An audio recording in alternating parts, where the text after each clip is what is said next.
amai-vos. O maior de todos os mestres da humanidade viveu entre nós e nos trouxe grandes lições e exemplos. Ele disse: amarás a Deus acima de todas as coisas e amarás ao teu próximo como a ti mesmo. Todas as guerras, todas as discórdias, todo o mal da humanidade existe por não praticar esta lei. Amar é não olharmos para os defeitos do próximo, suas mazelas. É olharmos para os valores da alma. É agirmos com indulgência para com as faltas alheias, pois cometemos erros e necessitamos de perdão. Amar é perdoar as ofensas e não guardarmos mágoa em nosso coração, pois é um veneno para a alma. É sermos benevolentes, não retribuir o mal com o mal, mas fazer-lhes o bem, sem esperar recompensa. Amar é fazermos aos irmãos e aos inimigos aquilo que gostaríamos que também nos fosse feito. É seguir-lhes o exemplo de caridade ao próximo, curando, servindo, consolando, levando esperança. Quando ele nos pede para amar, é que este é o sentimento mais sublime que nos aproxima de Deus.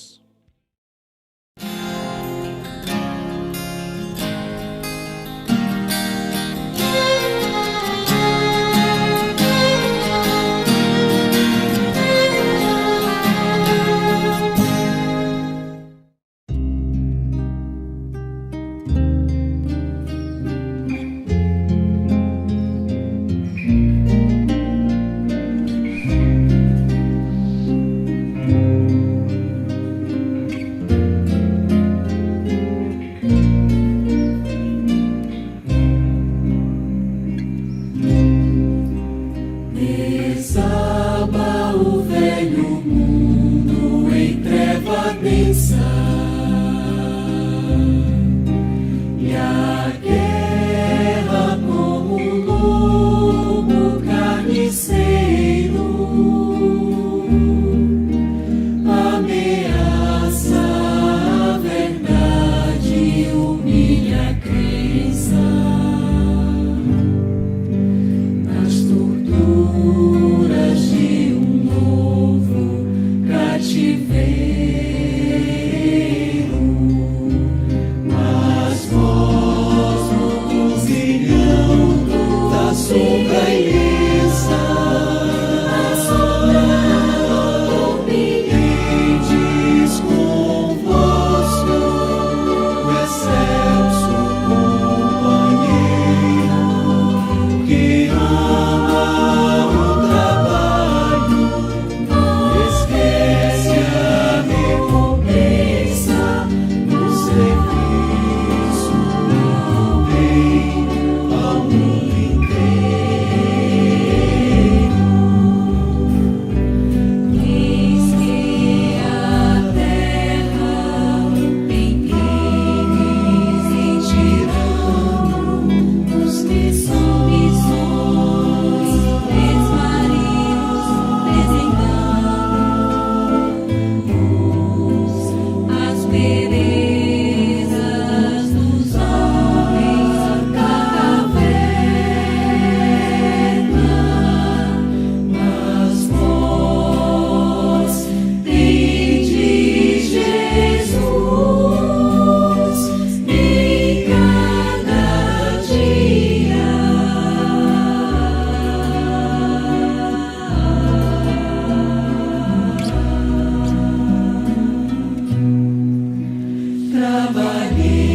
Trabalhemos na dor ou na alegria, na conquista de luz da vida eterna. Mas vós tendes Jesus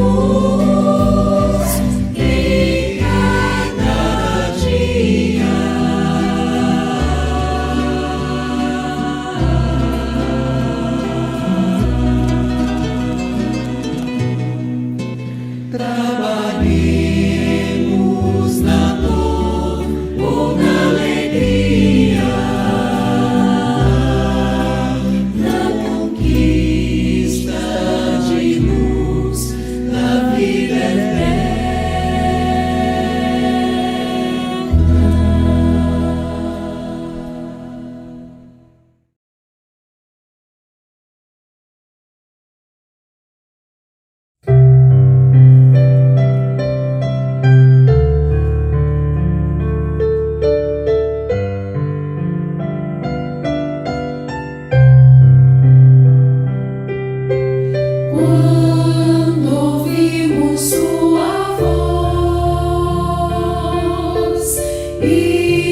mistérios dos destinos, afastando a escuridão. Sheila, irmã querida, ore da fraternidade entre as flores do Senhor. És a delicada rosa, perfumando o espinhador. Sheila, Sheila. Quando ouvimos sua voz, e sentimos teu perfume, Senhor, quanta harmonia.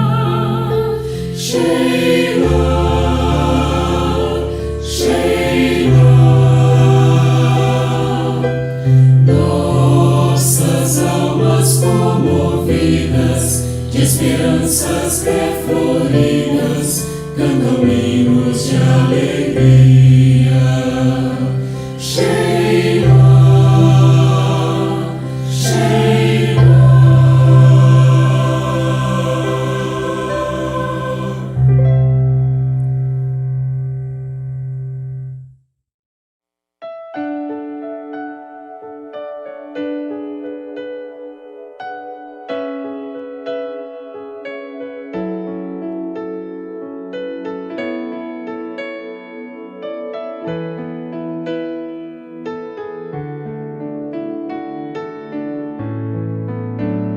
Pelos prados e campinas verdejantes eu vou. É o Senhor que me leva a descansar junto às fontes de águas puras, repousantes eu vou. Minhas forças o Senhor vai animar. Tu és, Senhor, o meu pastor, por isso nada em minha vida faltará. Tu és, Senhor, o meu pastor, por isso nada em minha vida faltará.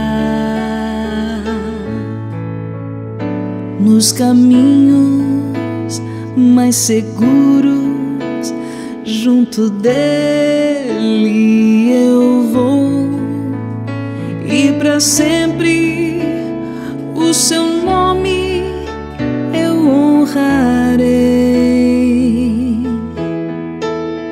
Se eu encontro mil abismos nos caminhos eu vou, segurança sempre tenho em suas mãos.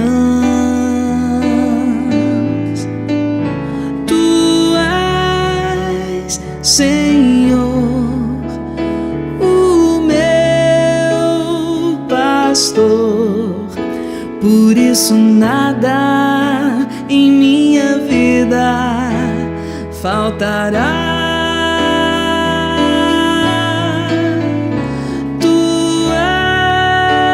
Senhor, o meu pastor, por isso nada em minha vida faltará. No banquete em sua casa, muito alegre eu vou, um lugar em sua mesa me preparou. Ele unge minha fronte e me faz ser feliz, e transborda a minha taça em seu amor. Tu és, Senhor, o meu pastor, por isso nada em minha vida faltará.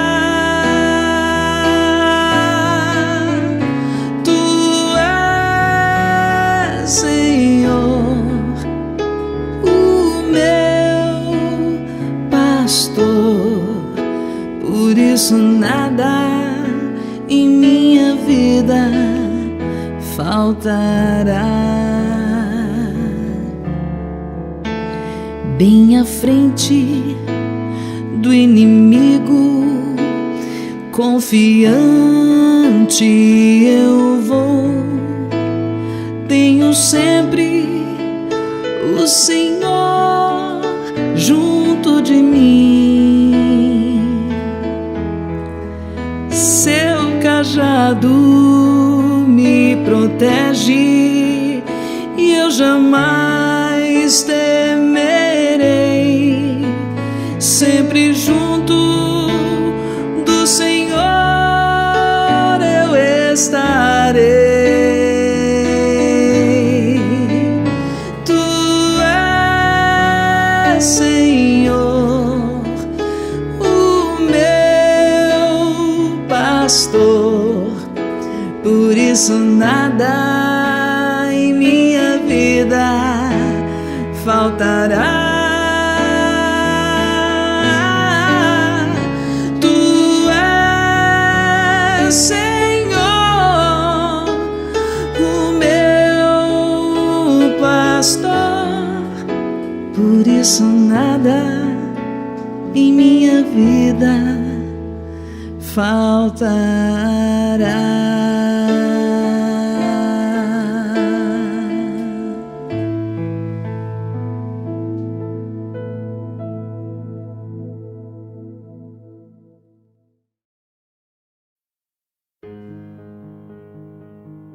Vivendo como uma máquina.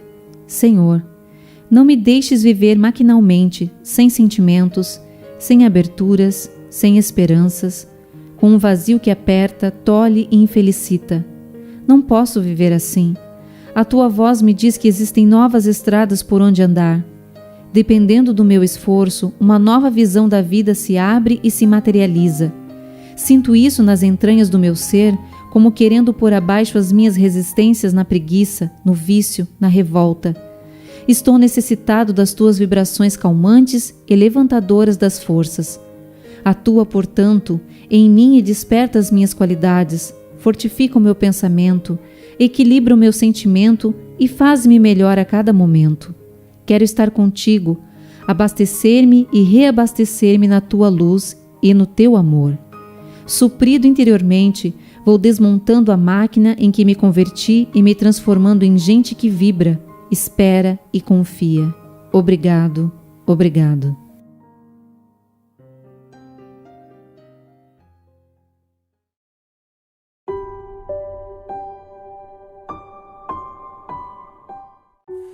Boa noite a todos, que a paz do Mestre esteja conosco.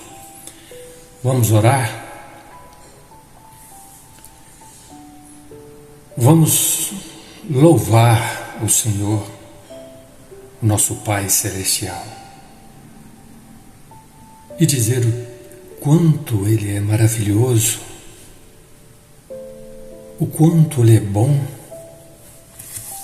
e preenche todo o universo, toda a natureza, todo o nosso ser com o seu amor infinito. Obrigado, Senhor, pela paz que o Senhor nos proporciona, pela Tua luz, pela Tua força, a todos nós, a toda a humanidade, que o Senhor possa abençoar a cada irmão nosso, envolvendo-nos no Teu infinito amor. Seja conosco para que possamos vencer os obstáculos, as dificuldades, os problemas. Ampara a humanidade para que possamos viver em paz, em harmonia, em tranquilidade.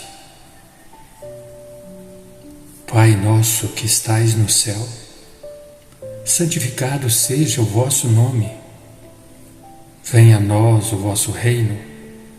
Seja feita a vossa vontade, assim na terra como é feita no céu. O pão nosso de cada dia nos dai hoje. Perdoai as nossas ofensas, assim como nós perdoamos a quem nos tem ofendido.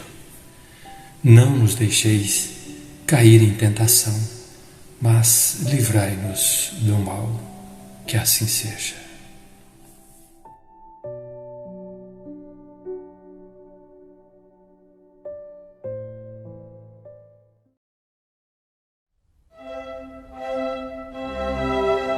Estudando o Livro dos Espíritos com Allan Kardec.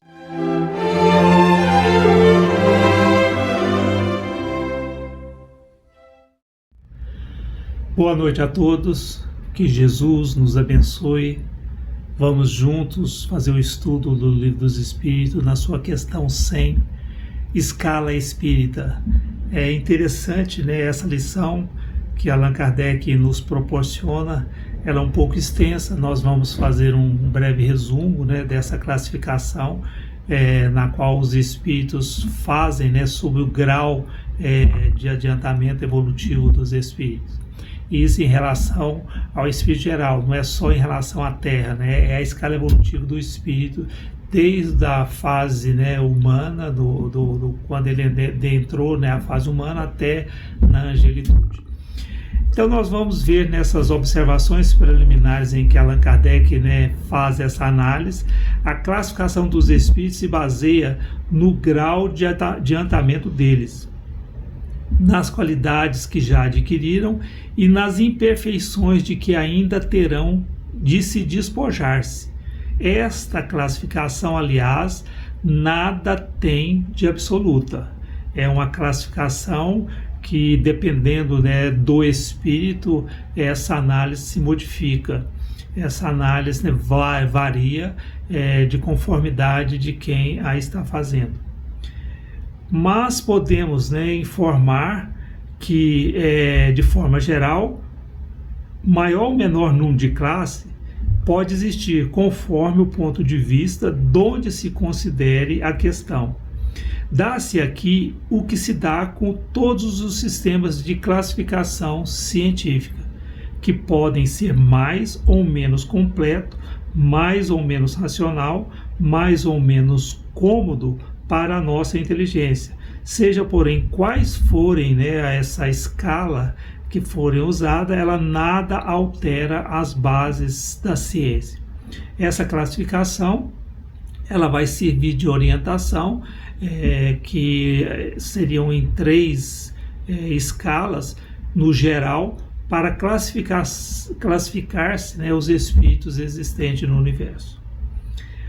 Os espíritos em geral, esses espíritos superiores que escreveram para Allan Kardec, admitem 3 classes, 3 categorias principais, ou 3 grandes subdivisões. Na última, em que fica na parte inferior da escala, onde estão os espíritos imperfeitos, eles são classificados, analisados, pela característica onde se predomina a matéria sobre o espírito, com séria propensão para o mal. Então, nessa base, nos espíritos imperfeitos, estariam quase que a totalidade dos espíritos reencarnados no planeta Terra. Na segunda subdivisão desta 3 categorias analisadas, os espíritos já não têm mais a injunção da matéria. A matéria já não predomina sobre eles dominam a matéria. E a característica principal, eles já desejam o bem. E não ao contrário, né, da classe inferior, que já tem uma propensão para o mal. Essa segunda classe, então, eles têm o desejo do bem. E nós temos, finalmente, a primeira classe, que compreendem os espíritos puros, os que atingiram o grau supremo de perfeição. E é interessante observar que quando falamos em perfeição, essa é a perfeição relativa, pois não existe a perfeição absoluta, somente ela existe em Deus, o Criador. Porque se ela existisse, os espíritos, conforme alcançariam a sua perfeição, se tornariam então igual a Deus. Então existiriam vários deuses, né, no universo. E isso não é possível. Então a perfeição, nessa categoria, nessa escala dos espíritos puros, é uma perfeição relativa. Essa divisão, segundo Allan Kardec, nos pareceu perfeitamente racional e com caracteres, né, bem positivados. E só nos restava pôr em relevo, mediante subdivisões que eles fizeram, né, em número suficiente, de matizes, né, principais para o conjunto. Então quer dizer que os espíritos fizeram essa classificação obedecendo, né, a escala desses 3 subdivisões para nos dar uma noção maior da evolução, como ela se processa. Nós também gostaríamos de analisar que no planeta Terra, né, em que nós estamos, os espíritos, quase na totalidade imperfeitos, quando desencarnamos na vida espiritual, essa classificação a gente poderia fazer uma análise, né, nos 2 sentidos. Na vida espiritual, o homem primitivo, que seria aquele homem que o espírito ainda totalmente voltado à matéria, e quando eles desencarnam, né, eles desencarnam já buscando a grei de onde saíram, a espécie de segurança, né, devido à saudade do lar. Esse homem selvagem, desperto, né, fora da matéria, fora do corpo denso, ele é igual a um menino apavorado, um menino aterrado. Ele não tem outro pensamento senão voltar ao convívio revitalizante daqueles que usam a linguagem que lhes é própria, que comunga, né, os mesmos interesses, e o desejo maior deles é ressurgir na própria taba, renascer na carne, e essa seria a sua aspiração maior, porque o selvagem desencarnado estará totalmente desambientado no plano espiritual. E na vida espiritual, né, também nós temos o homem não primitivo. Nós falamos primeiro do primitivo e agora nós vamos abordar do homem não primitivo, que poderíamos ser classificados dentro dessa, né, categoria. Os desencarnados não primitivos representam uma gama de seres em diversos graus evolutivos. Aqui na Terra nós temos uma gama muito grande, né, bastante extensa, essa escala de evolução. Quanto menos evoluído o ser, menores serão as percepções na dimensão espírito, na dimensão onde ele se encontra. Encetando, pois, a sua iniciação no plano espiritual, quando ele começa a entender a lei de causa e efeito, ele começa então a despertar a sua responsabilidade como homem espiritual e começa a penetrar na essência da lei de causa e efeito. Então ele começa a encontrar em si mesmo os resultados enobrecedores ou deprimentes das próprias ações. Outra coisa que Nas escalas evolutivas, a gente tem que abordar e comentar é que o espírito, no sentido evolutivo, jamais retrógrada ou evolui. A sua evolução é constante, é perene. Ele pode estacionar, mas evoluir, retroagir, jamais. Então os espíritos dizem que o espírito não retrógrado, no sentido de que nada perdem do progresso realizado. Podem ficar momentaneamente estacionados, mas de bons não se tornarão maus, nem de sábios se tornará ignorantes. Tal o princípio geral que só se aplica no estado moral e não à situação material, que de boa parte pode, se tornar má se o espírito tiver esse merecimento. Nós vemos que na palavra de Paulo, ele coloca no seu evangelho que os espíritos de luz são pacientes. E ele foi naquela mensagem bastante esclarecedora, que os espíritos de luz em todas as manifestações são benignos, não invejam, não se orgulham, não se mostram leviandade, não se ensoberbecem, não se portam de maneira inconveniente, não se irritam, não são interesseiros, não guardam desconfiança, não se folgam com a injustiça, mas se rejubilam-se com a verdade. Tudo suportam, tudo creem, tudo esperam, tudo sofrem. A caridade deles nunca falha, enquanto que para nós, um dia, as revelações gradativas terão fim. Os fenômenos cessarão e as provas terminarão por desnecessário. E eles nos dizem que, por ora, nós conhecemos em parte, e esse conhecimento ministrado pelos espíritos superiores, esse espírito de luz, acompanha-nos constantemente, porque através desse devotamento a nós, eles sabem que em matéria de espiritualidade superior, quase sempre somos ainda crianças. Falamos como criança, pensamos quais crianças e ajuizamos infantilmente. Por quê? Porque falta-nos conhecimento nessa escalada evolutiva.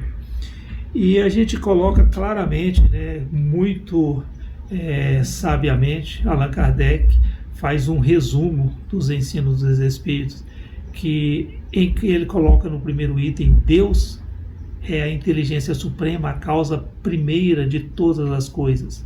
Ele é eterno, único, imaterial, imutável, todo-poderoso, soberanamente justo e bom. Há que ser infinito em todas as suas perfeições, porquanto, supondo imperfeito um só de seus atributos, ele já não seria Deus. Deus criou a matéria, que constitui os mundos. Também criou os seres inteligentes, que chamamos espíritos, encarregados de administrar os mundos materiais segundo as leis imutáveis da criação e que são perfectíveis por natureza. Aperfeiçoando-se, eles se aproximam da divindade. O espírito propriamente dito é o princípio inteligente. Sua natureza íntima nos é desconhecida. Para nós é imaterial, porque não tem qualquer analogia com o que chamamos matéria. Os espíritos são seres individuais. Têm um invólucro etéreo, imponderável, chamado perispírito, espécie de corpo fluídico, tipo da forma humana. Povoam o espaço e percorrem com rapidez do relâmpago e constituem o mundo invisível. A origem e o modo da criação dos espíritos nos são desconhecidos.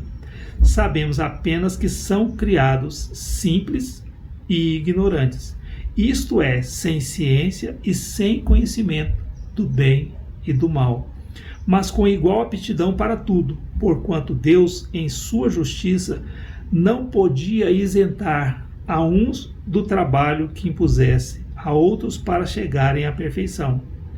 No princípio, eles se acham numa espécie de infância, sem vontade própria e sem consciência perfeita de sua existência. Então, esse resumo belíssimo que Allan Kardec nos proporcionou nos mostra essa necessidade da nossa evolução, de penetrarmos no conhecimento espírita, para que esse conhecimento faça com que nós venhamos a galgar a perfeição necessária para a nossa evolução. Obrigado. Acompanhe agora mais um tema doutrinário do Evangelho de Jesus.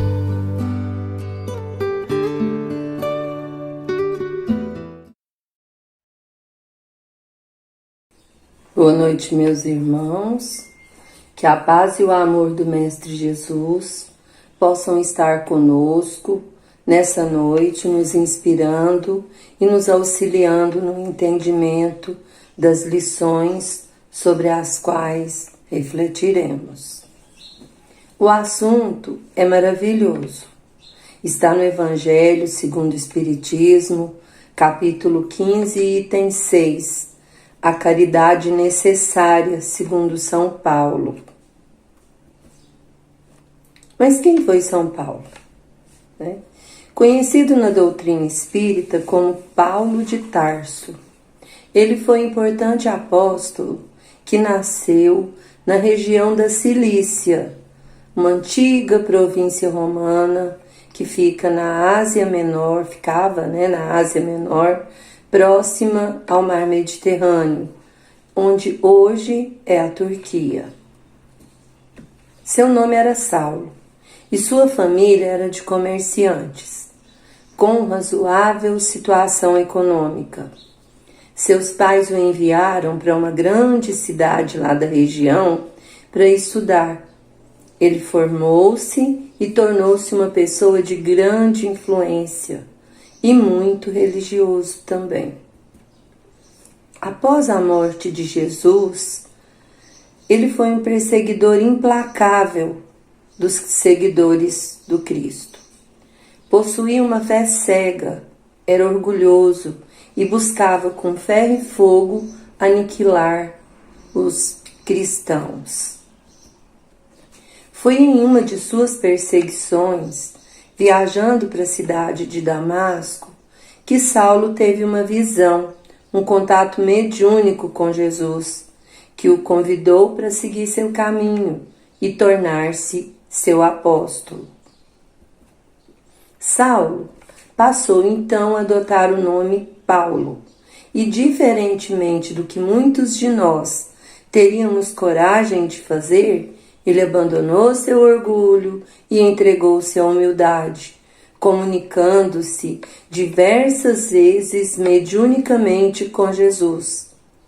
Recebeu muitas orientações e apoios do Mestre e dos espíritos superiores para sua caminhada. Foi um dos grandes responsáveis pela continuidade do cristianismo e pela difusão entre diversos povos pagãos, e até em Roma, onde ele foi preso e passou seus últimos dias pregando o Evangelho de Jesus. Vejamos então a maravilhosa primeira epístola de Paulo aos Coríntios. Ainda que eu falasse todas as línguas dos homens e mesmo dos anjos, se eu não tiver caridade, serei como bronze que soa e um símbolo que retine. E se eu tivesse o dom de profecia e penetrasse todos os mistérios e tivesse perfeita ciência de todas as coisas, ainda que tivesse toda a fé possível a ponto de transportar montanhas, se não tivesse caridade, eu nada seria. E se eu tivesse distribuído meus bens para alimentar os pobres e entregasse meu corpo para ser queimado, se não tivesse caridade, tudo isso de nada me serviria. A caridade é paciente, é doce e benfazeja. A caridade não é invejosa, não é temerária, nem precipitada, não se enche de orgulho, não é desdenhosa, não busca seus próprios interesses, não se gaba e não se irrita com nada, não desconfia. Não se regozija com a injustiça, mas com a verdade. Ela tudo suporta, em tudo crê, tudo espera, tudo sofre. Agora, estas 3 virtudes, a fé, a esperança e a caridade permanecem, mas dentre elas, a mais excelente é a caridade. São Paulo, primeira epístola aos Coríntios, capítulo 13, versículos 1 a 7 e 13. Agora façamos algumas reflexões. O que é a caridade? O que vem a ser caridade? Será que caridade é dar esmola, levar comida aos necessitados, comprar uma rifa beneficente? Fazer isso nos daria consciência tranquila do dever cumprido como cristãos? Paulo, nesta passagem, mostra aos cristãos de Corinto que a caridade é algo muito mais profundo e importante do que apenas darmos o que nos sobra aos carentes.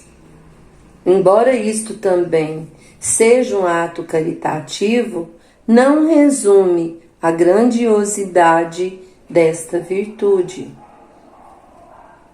E quando Paulo inicia sua primeira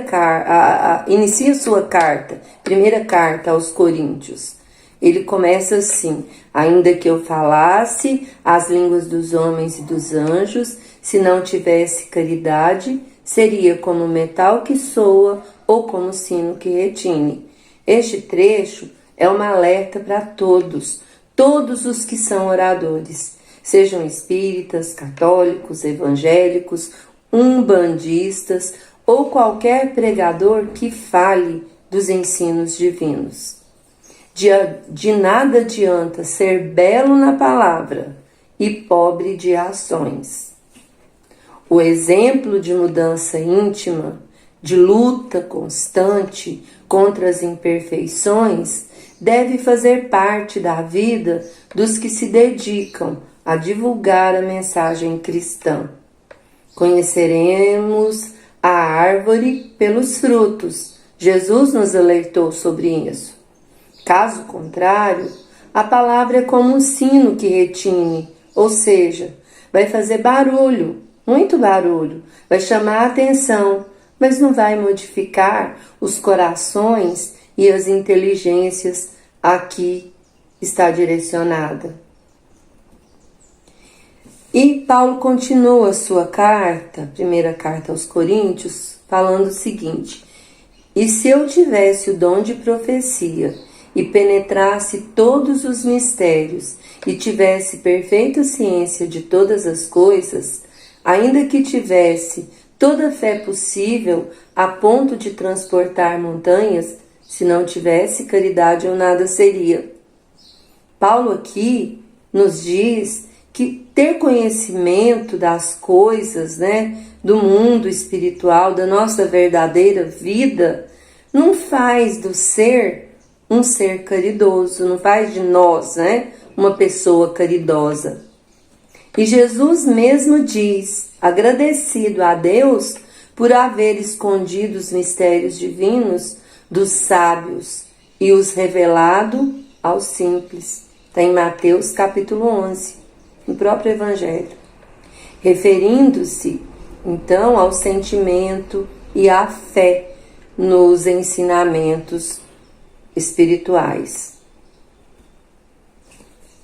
E a mediunidade e o entendimento das leis de Deus, das leis universais, dão ao ser maior responsabilidade frente à vida. E, de posse disso, seus detentores devem modificar suas condutas e buscar a humildade. Então, alerta aos médiuns, Quem tem o dom da mediunidade, ter isso muito em mente, que eles são responsáveis, que os médiuns são responsáveis, e procurar a humildade como, parte da sua conduta. A fé também não é sinônimo de caridade, pois sem obras a fé é morta, ela não dá frutos. Com a afirmativa de que por mais fé que tivermos em Deus e em nossas próprias forças, nada seremos se não tivermos caridade. Paulo aqui, ele chama a atenção dos religiosos em geral, faz um alerta, Muitos de nós acreditamos que a crença inabalável é porta aberta para a ajuda do alto. Porém, se nós não nos ajudarmos praticando aquilo em que cremos, através do bom exemplo, qual a vantagem de possuir fé? E Paulo continua, na sua carta. E se eu tivesse distribuído meus bens para alimentar os pobres e entregasse meu corpo para ser queimado, se não tivesse caridade, tudo isso de nada me serviria. Então ele diz que dar esmolas, acabar com a necessidade material do próximo é muito importante, mas é preciso alertar as pessoas que tudo depende da intenção. Se fizermos a doação material com o objetivo de aparecermos para os outros, ou então para aliviarmos nossa consciência, estaremos nos enganando. Além disso, corremos o risco de ajudar ao necessitado, mas humilhá-lo ao mesmo tempo, com um ar de superioridade que o ferirá. A doação desinteressada deve brotar da compreensão da lei de Deus, tornando-nos irmãos das pessoas a quem ajudamos e tendo como único fim o amparo e o alívio do sofredor. Paulo também ensina que não adianta nos autoflagelarmos com o intuito de mostrarmos para quem nos vê que somos crentes em Deus. Mais importante que castigar o corpo com privações e sofrimentos é sufocar as más tendências, verdadeiras mães de nossas desgraças. E continua Paulo na sua carta. A caridade é paciente, é doce e benfazeja. Ela tudo suporta, em tudo crê, tudo espera, tudo sofre. A caridade não é invejosa, não é orgulhosa, não trata com leviandade, não se ensoberbece.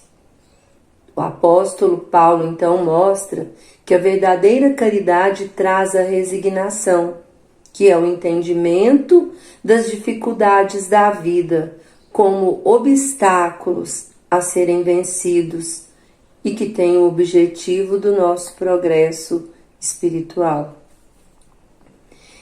Alia a bondade para com todos, independente do momento, pois a vingança e o ódio corroem o sentimento e turbam os sentidos racionais, enquanto que o perdão enobrece o ser.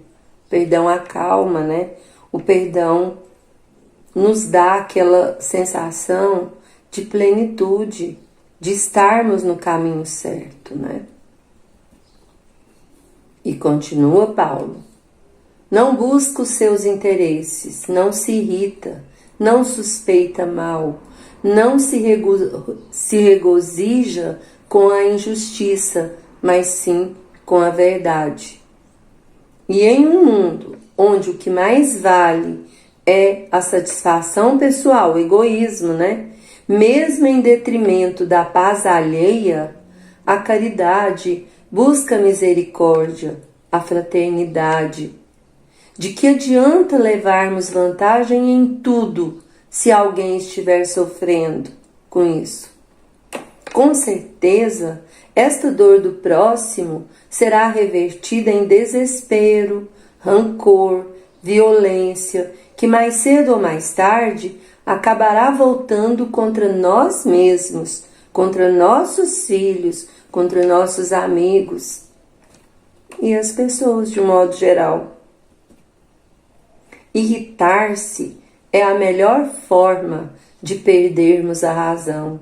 Por isso a paciência e a sensatez fazem parte da caridade, levando o homem a pensar antes de agir, e assim a justiça se fará mais presente em nossa sociedade, libertando os seres das mentiras, intrigas que envolvem os interesses pessoais. E a verdade prevalecendo nos libertará da ignorância, como nos ensinou Jesus. Conhecereis a verdade e a verdade vos libertará. Continua Paulo: tudo sofre, tudo crê, tudo espera, tudo suporta. Então, para Paulo, tudo tem sua hora. Isso que ele ensina aqui. Saber esperar é próprio da caridade. Quando o ser amplia sua visão além da vida material, ele consegue ver no horizonte a luz necessária para manter-se animado e vivo. Busca na sabedoria cristã o esclarecimento para suas dúvidas, deixando de lado o desespero. É o caminho do equilíbrio proporcionado pela caridade. Allan Kardec, no Evangelho segundo o Espiritismo, capítulo 17, item 4, nos ensina: reconhece-se o verdadeiro espírita pela sua transformação moral e pelos esforços que faz para domar suas más inclinações. Nem Paulo, nem Jesus, e muito menos a doutrina espírita, quer que sejamos santos. Os espíritos superiores sabem das nossas limitações, e os ensinamentos cristãos são exatamente para ajudar-nos a superá-los. O que se espera do verdadeiro espírita, ou melhor dizendo, do verdadeiro cristão, é o esforço constante em analisar-se moralmente. E sempre que se perceber fora dos atributos que constituem a caridade, que erga a cabeça, recomece novamente o caminho, sem desesperos ou pressa, mas a passos firmes e corajosos. Agora, pois, continua Paulo, permanecem a fé, a esperança e a caridade, mas a maior destas é a caridade. Portanto, meus amigos, nesta belíssima carta que Paulo enviou ao povo de Corinto, encontramos os atributos morais e intelectuais necessários à prática da caridade, tais como transformação íntima, humildade, obras, exemplo, doação desinteressada, resignação, bondade, perdão, prudência, decência, razão, tranquilidade, sabedoria, justiça, amor ao próximo como a si mesmo. Ele também coloca a caridade como sentimento principal a ser buscado pelo homem de bem, que o libertará do egoísmo e o encaminhará para o reino de Deus. Mostra também a fé e a esperança como assessoras da caridade, indispensáveis para uma existência sensata e confiante. Allan Kardec, no Evangelho segundo o Espiritismo, capítulo 15, item 5, ensina: todos os deveres do homem se encontram resumidos na máxima: fora da caridade não há salvação. diferente de outras religiões que colocam como essencial para a salvação a frequência exclusiva em suas fileiras. A doutrina espírita nos mostra que o que interessa é a prática da caridade, seja ela feita em que religião for. Jesus nunca disse que essa ou aquela doutrina deveria ser seguida, mas sim resumiu a lei e os profetas em amar a Deus sobre todas as coisas e ao próximo como a si mesmo. E este é o lema do Espiritismo. Em O Livro dos Espíritos, na questão 886, está o verdadeiro sentido da palavra caridade, como a entendia Jesus. Benevolência para com todos, indulgência para com as imperfeições alheias e perdão das ofensas. Portanto, meus irmãos, caridade é o amor agindo, compreendendo, servindo, auxiliando, amando. Caridade é o amor em ação. Boa noite a todos. Que Jesus, o nosso divino amigo e mestre, incomparável, inigualável, possa estar conosco sempre, nos intuindo e amparando. Que assim seja.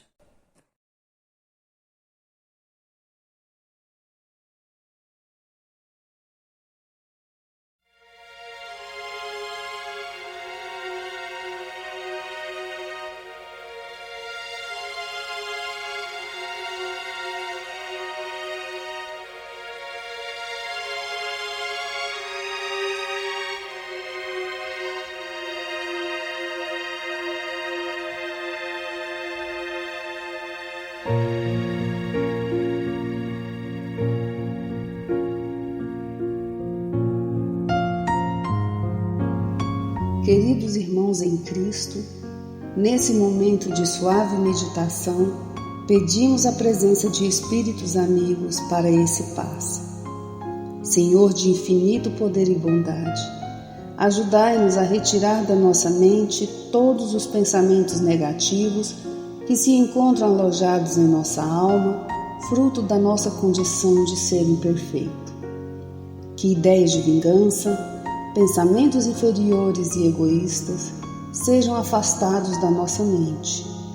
Que os desequilíbrios emocionais, ansiedade, impaciência e estresse sejam corrigidos, visando uma nova harmonia do nosso ser.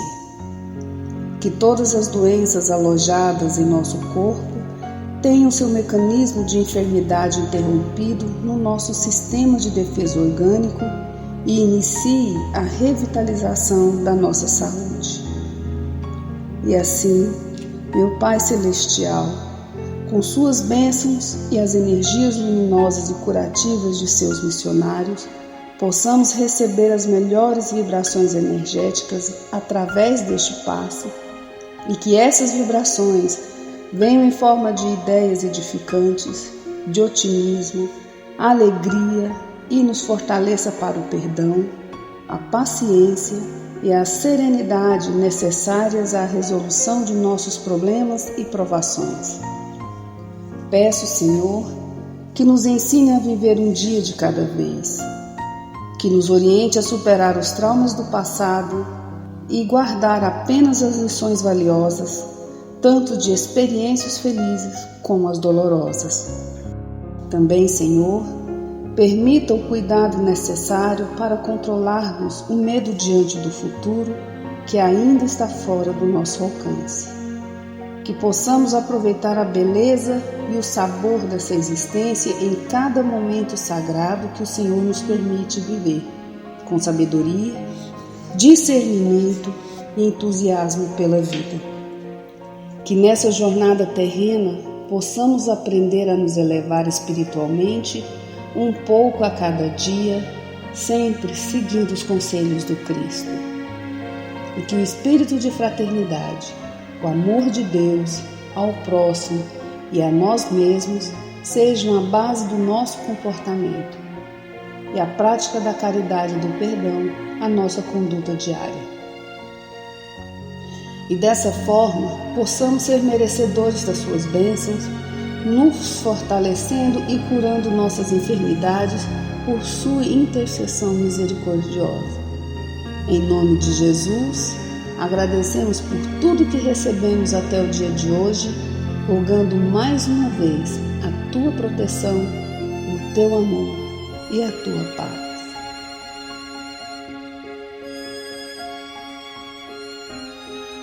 E continuando nessa vibração de amor, nós agradecemos aos bons espíritos que se dignaram de comunicar-se conosco e lhes rogamos que nos ajude a pôr em prática as instruções que nos deram e façam que ao sair daqui, cada um de nós se sinta fortalecido para a prática do bem e do amor ao próximo. Também desejamos que as suas instruções aproveitem aos espíritos sofredores, ignorantes ou viciosos, que tenham participado da nossa reunião e para os quais imploramos a misericórdia de Deus. Que assim seja.